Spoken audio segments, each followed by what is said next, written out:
In your book, you introduce this idea of the zero myth as a counter to the traditional hero's journey.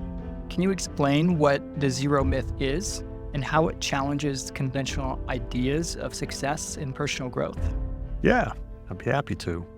I think at this point, most people in our culture are pretty familiar with the hero's journey concept taken from Joseph Campbell's book, The Hero with a Thousand Faces, which I'm obviously riffing on in the subtitle of my book. And the mono myth is another term for the hero's journey, which is why I call it the zero myth. And the hero's journey essentially has, depending on who you talk to, 3 or 4 components. The idea of a call to adventure, an initiation experience that's leaving behind one's people and going off into a non-ordinary world for an ordinary person and having an adventure or meeting some challenges.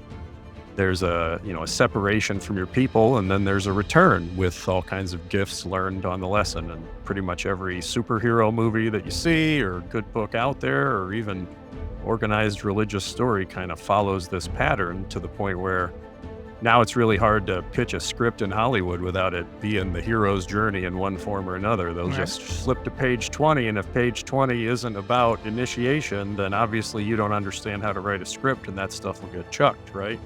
It's kind of in the water and in the air at this point if you want to sell something or make a movie. And it's also very popular and prevalent in psychedelic-assisted therapy to talk about the psychedelic experience as paralleling the hero's journey. Dr. Stan Grof is a very influential physician on what's called transpersonal psychology, and he was friends with Joseph Campbell, so it's harder to get closer to the roots of some of those ideas being kind of intertwined into the way that we approach therapy in general, but psychedelic-assisted therapy in particular. And I think there's benefit to it. I think the hero's journey has a lot of lessons to teach us, but I think that they're mostly lessons that are intended for earlier stages of human evolution and development, and that we may need to outgrow them and move on to what I call the anti-hero's journey, which doesn't have nearly as clear a structure or narrative pattern to it. It's a lot more complex and complicated and has a lot of zigzags in it rather than just being in a circle compared with the nice, neat formula of the hero's journey or the monomyth.